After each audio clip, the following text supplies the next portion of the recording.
Hey everyone, what's going on? This is Bruce with Habowskistudio. It's really junky out today here in Maine. Got some messy, snowy, slushy kind of stuff going on. So I've been kind of doing a little organizing in the studio and kind of set up some new scenario to paint here. Let me show you. So this is my little setup I'm experimenting with now. I find that I prefer sitting down quite a bit, so we're going to do that. And I was using a kind of a regular computer to access my reference photographs, but I'm just using my iPad now and just load things up on my little thumb drive so I don't clog up the iPad. And after I organized a bit, I thought I still have a little bit of time before I have to go to work, so kind of a little 5x5 here. And what I'm going to be playing with is some material I bought, a little Christmas present to myself. We have some Gamblin cold wax medium. I've heard good things about this for creating some textures and that sort of thing, and it's right down there on the palette. And I'm just using some paint left over from another little painting session, so nothing exciting there. I'll probably keep it somewhat muted, as you can see in the photo. I'm not really kind of too concerned with perfect color matching. I just more am hoping to experiment with this cold wax medium. Hi everybody, how you doing? I want to apologize for not getting this video out sooner. I've been pretty busy with getting some larger paintings done, entering some shows, and I've got good news. I did have a piece, one of my train paintings, accepted into the Oil Painters of America 28th Annual Show. So I'll be shipping that out in a little bit.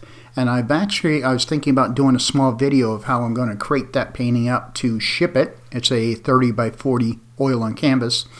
So I thought that might be a little interesting for some nuts and bolts of what it's like behind the scenes after you do a painting. And so that's something I might put together for you. Like I was saying in the beginning of this video, using the cold wax medium has been a lot of fun. I don't use it in every single painting, but it is quite interesting for getting some nice textures in the paint. I have yet to do a nocturne painting with it, which is the reason I bought it. I've only used it a couple times to play around with its consistency, so I do plan on doing one and making a video of it for you guys out there. And again, it seems really nice to mix that into the paint. I don't use a huge ratio into the paint. It doesn't take much, and applying it with the palette knife is it's pretty nice feeling going into it. Now, one thing I haven't tried yet with this cold wax is doing a very detailed painting with very tight control over the brushwork. So when I experiment with that, it will be interesting to see how it manipulates, how I can blend edges and that sort of thing. So that's something I'm going to be looking forward to trying also, which will be, of course, when I do a night scene, do an urban night scene, I'll need that control in certain parts. So we'll have to find a subject to paint and get that video made for you.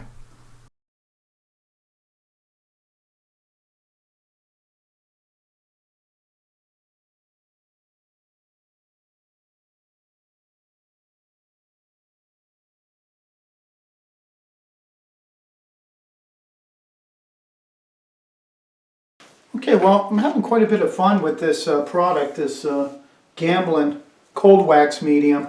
And what's interesting is, I don't know, I just thought it was going to be more hard, but it's actually quite nice right out of the jar, and mixes well with the oil paint and getting some nice textures. It's going to be interesting when it sets up, when the paint sets up, what the surface is going to be like. I originally wanted to try this because I was still thinking of doing some night scenes, and this is supposed to impart a matte finish to take out some of the reflectiveness of the paint, and I thought that would be handy for night scenes. So That's one reason why I'm trying it. Yeah, I'm having quite a bit of fun with it. I really recommend trying it. Now for the whole painting so far, I've just been using this small palette knife. Doesn't even have a size on here, but when you compare it to a regular sort of palette knife for mixing, you can see the difference. And seems to be conducive to the small format of the painting. Now I'm just going to see what this does for my tool. This little tool that I've used in previous videos about pulling out some tree trunks, and get some interest that way and see what happens. Should be no different as scraping out paint on other panels. Trying to be interesting when I do it, and of course I want to just suggest into the water below. And sometimes too I'll push some of the paint that's here up into the sky, and then some of that sky will pull down into, which is an interesting effect. Just suggesting. Now I'm going to get a pointed round brush and put in a few details. Oh, I also want everyone out there to know, if you're going to be in Vermont in September, I did get invited to do a workshop at a outfit called Valley Arts. I'll be doing a workshop in September there for 2 days, a plein air workshop, working with some architectural ideas. And I'll give more information as the date approaches, but I'm really looking forward to that. Gentleman's been watching my YouTube videos, so I'm pretty psyched that people are finding them useful, and I'm looking forward to having the workshop and teaching people what I know. So yeah, if you're going to be in the area, again, I'll be do another little video clip as time approaches with more details, but be looking forward to that. And I still want to get out there and do some bigger plein air pieces this year. I'm really kind of stretching my abilities this year. That's my plan. I am participating in an informal figure painting group, figure drawing, painting, and then that's on a Sunday. And then on Tuesdays I go to a informal paint group that just gets together, talk shop, and work on works in progress, that sort of thing. So I'm really trying to reach out and network with artists. I think it's important to find out what's going on for exhibit opportunities, that sort of thing, but mostly to try to foster some friendships, and that is really important for growth. And I highly suggest you find something in your local area that can be something similar. All right, we're going to be getting back to some real-time commentary in just a few seconds.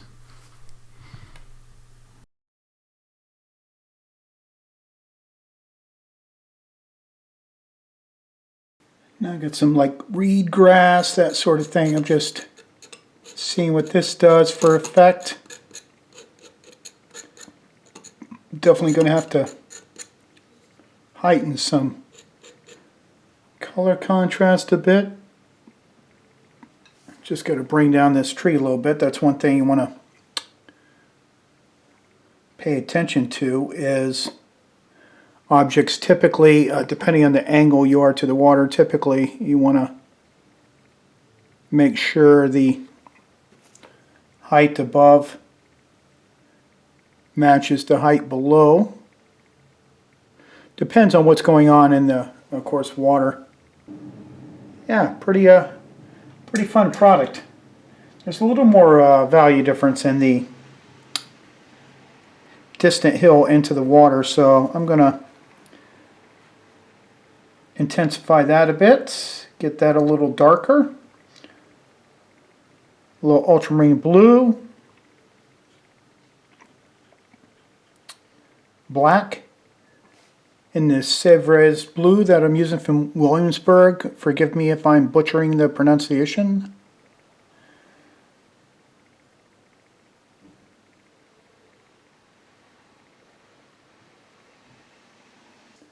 I just gotta pull down, try to suggest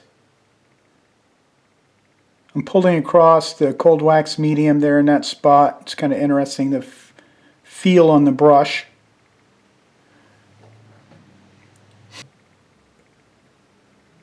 See if I can get some warm touches. Wipe off my palette knife. Apply a little more. Wipe off my palette knife. And see if I can just pull up.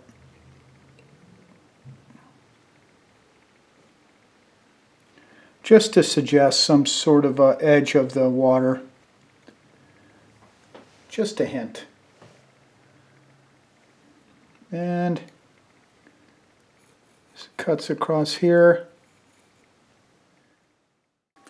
Okay, I'm just going to go over the palette I used for this piece. Again, I wasn't really too concerned with it, but I knew I wanted a muted palette, so I chose the colors down here. And I'm pretty sure that's pronounced Sevres Blue by Williamsburg. Someone enlighten me if it's not. I'm sorry, I butchered it. So that's, of course, right there. It's a nice blue. I've been having fun with it. And then we have some ivory black and some Cad Yellow Medium right there. And then I used some Burnt Sienna. Just kept it simple. Nothing super exciting, and I really like the effect.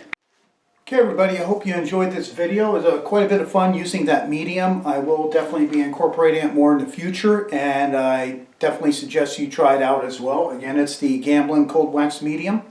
And thanks for watching. And if you're new to the channel, thank you for tuning in. I invite you to subscribe. Be sure to hit the bell notification icon to be alerted as to when I post new videos. For everyone else, thank you for continuing to watch videos and supporting the channel. Until next time, bye.